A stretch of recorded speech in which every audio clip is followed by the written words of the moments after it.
you know how we all been to these these different presentations here. Everyone's been writing down all these workouts. Please, please, please do not go back and say, okay, folks, here we go. I wrote this down. And it says today we do 5 2,000-meter pieces. Here we go. And you're looking at a group of 14-year-olds square in the eye. Right? I mean, that's what we're doing. We got to be careful about that. Sorry. So be careful and you don't get into that one. How about, this is a good one. And people do this. Because someone did get hurt, someone blew a back out. Someone did something to a rib. Therefore, here's what we'll do. We'll just make the whole thing so vanilla that no one will be challenged in this program at any appropriate level. Right? Because then if I keep it at this level, no one will get hurt. Athletic director won't get upset with me. Parents won't be yelling at me. I'll just keep it right here. Because I don't, youth invite's not on my horizon. I don't care. Right? But you're not doing your thing for your program and getting them to the next level. Does that make sense to everybody? So that's an important piece. All right, here we go. Now, what's funny about this, and I'm glad you asked that question because I was a little bit curious about this too, because I've really been pushing athleticism until I saw this here on the agenda at the National Coaches Conference in Colorado Springs.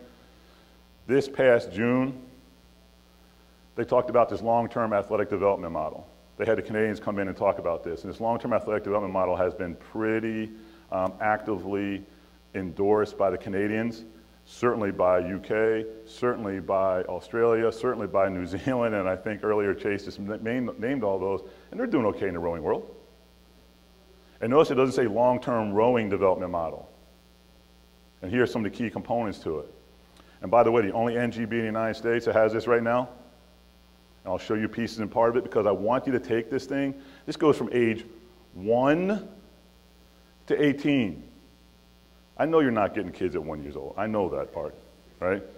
But I know that if you take pieces and parts of this into things that are appropriate for you, that we can work on a compressed athletic development program for kids we deal with from middle school to high school. And so this is the part where I'm saying we're talking about today, but we need a lot of work to be done on it. We need you to assist in this at the high school level. Okay, here we go. Oh, yeah, and it is USA Hockey. That's G-Y.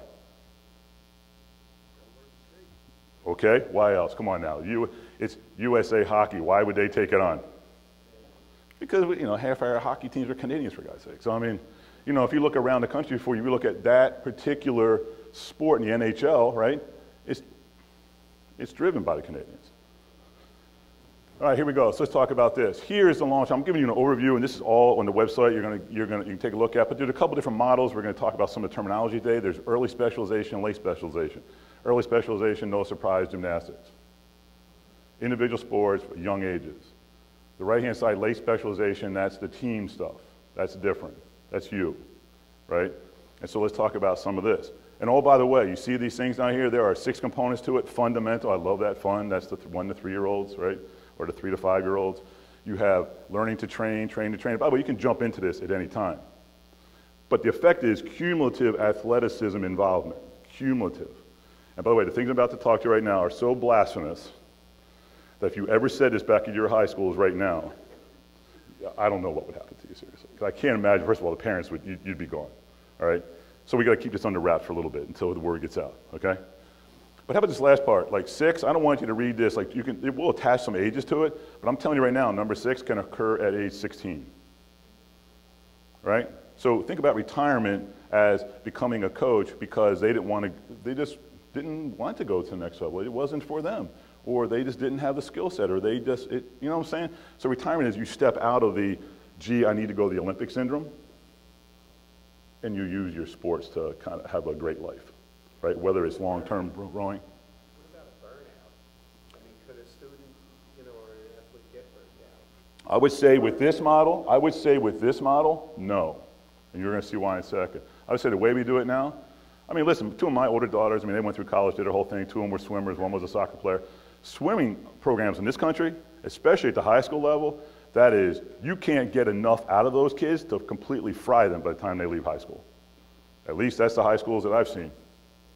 The swimming programs are not in a great place, yet USA Swimming is looking to do this because they're seeing that very thing. So let's talk about some of the components of this.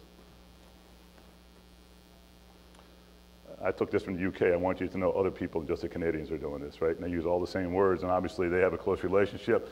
So we're talking about ages 6 to 13. So this is our younger kids. You may run into some of these kids in middle school programs, and they've been training at this level for 1 to 3 years. And we'll talk about what this means for USA hockey so we can get into the English world here. There's what learning to train means. I'm not going to read this to you. You all can do it, plus on the website, and we're crunched for time today. I love these words. You have to learn how to train. Then you have to train at training, right? You got to, it's kind of like how teachers teach, right? How many teachers do we have in here? What do? You introduce a topic, we're going to come back and talk about it, and then maybe in the next course we'll come back again about a 4th time they've seen it. That's one. Okay, that's my pre-calc class. But yeah, when you get to that level now, all of a sudden, you're taking this on board. And then we have our train to win, and there aren't that many people that ever get to that level. That's high-end stuff, man. That is your junior national team. That is your U23 teams. Those are those folks. Okay? Most of us will end up somewhere in the train to compete. We're having fun with it. We're training. We're learning something from it, right? That whole piece of it. And that's the high school world. So here we go. What are we doing? Well, let me give you, I just want to give you a highlight this of, that color really worked out well, didn't it? Let me show you one thing about the USA hockey thing. And again, this was on the website. Here we go. This is their page on the website. Notice how they have all this kind of cool stuff, and they talk about it. This is on the USA Hockey website, and it's linked to this. You'll be able to go to it when you go there, right? And they talk about like learning to train, learning sports fundamentals. Finally get to learn to compete. You're optimizing the engine and the skills. But now let's go a little bit further, and I want to show you out of the USA Hockey page, here's what Learn to Train is, and you tell me how well you'll be able to sell this. This is 8 to 11 females and 9 to 12 males. And you saw in that one thing probably, no one asked because you were afraid to ask, but it said PHV or PVH, we're going to talk about it. That's called peak height velocity, and that's how they measure everything to do with this. And that's why the ages have these big gaps to them, because it's based on, you can't do boy strength training until a window opens up 18 to 24 months after they reach peak height velocity. Whereas after they've had their biggest growth spurt, that's about age 14 for guys. So I see this. I see these younger guys trying to do really strange sort of stuff.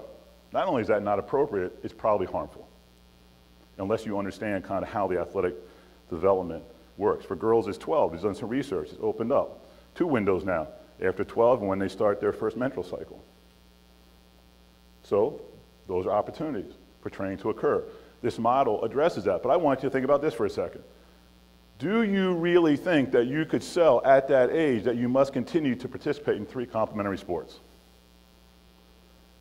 I think that would be tough to sell to parents. But let's face it, we're talking about athletes. Listen, I know what it means to have to coach a lot of people. I also know what it means to be, like when I coached at the Coast Guard Academy, there were only 250 women there. I was so proud to go to the NCAA's 5 times. You know why we went there? Because I was the best poacher of athletes at the school. I didn't recruit because I would have to recruit rowers who didn't go to all the other schools. So I went after the swimmers. Because they were great athletes, and when you went through some of the things they've done, they did multiple sports. And even though I just got finished about the high school swimming, the kids who come through from the great programs, like they're the best athletes going to my mind, but that's just that's my bias. So here you have to do is here's the key focus at this particular stage, which is learning how to train, and the participant in this stage should learn solid basic skills. They're not out there playing a game every other night. They're not out there racing every Thursday and then again on Saturday, right? They're learning this, but more importantly, let's check this one out. Let's go down to the psychological piece. Well, that's pretty good. And we're going to talk about this. At this age, through this program, we're teaching kids how to develop goals. Oh, gee, what a surprise. They get out of that I'm better than you syndrome. They get into where do I want to go. Here's where I want to end up in this sport, or here's the things I'm trying to work on in my goal setting. How many of our folks really know about goal setting? Not so much. I can answer that one for you. That was easy. All right, now let's jump up to the next level, just so you can see this, because I don't want to spend too much time on this because we got a few more things to cover. But here's the next focus. Here's the train to train. So now we're going to develop, that focus here is strong technical skill to become more specialized. Oh, by the way, these are your younger high school folks, but the athleticism is still going on. Psychologically,